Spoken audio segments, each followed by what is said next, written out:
तुमसे बात करनी थी मुझे। तो अगर फ्री हो तो क्या हम बाहर चल सकते हैं? घर पर कोई नहीं है, अंदर आ जाओ, बात करते हैं।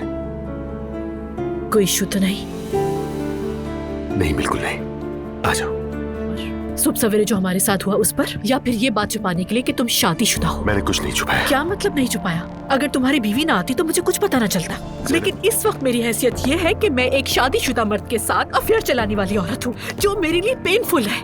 मैंने अपनी जिंदगी भर की कमाई हुई इज्जत को एक ही लम्हे में गंवा दिया, और वो सिर्फ इस वजह से जो मुझे मालूम ही नहीं। I am really sorry Zainab, लेकिन यकीन करो मेरा मकसद तुम्हें धोखा देना नहीं था। तुम्हारे बारे में बातें कर रहे हैं लोग, तुम्हें अंदाजा है इस बात का? अस्मा साहिबा ने क्या बोला जानती हो? वो कह रही थी कि मैं तुम्हारी बेटी के लिए अब कोई रिश्ता नहीं ढूंढ सकती। तुम्हारे बाबा को पता चला तो क्या होगा? बात यह है कि मुझे घुमा फिरा के बात करना अच्छा नहीं लगता।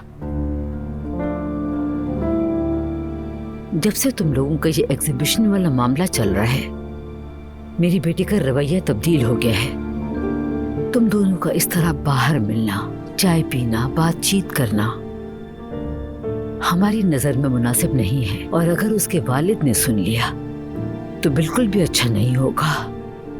लेकिन मैं और नूर सिर्फ दोस्त हैं। ठीक है, इसीलिए मैं तुमसे यहाँ बात करने आई हूँ। जल्द उसकी मंगनी हो रही है, फिर वो शादी की तैयारियों में मसरूफ हो जाएगी।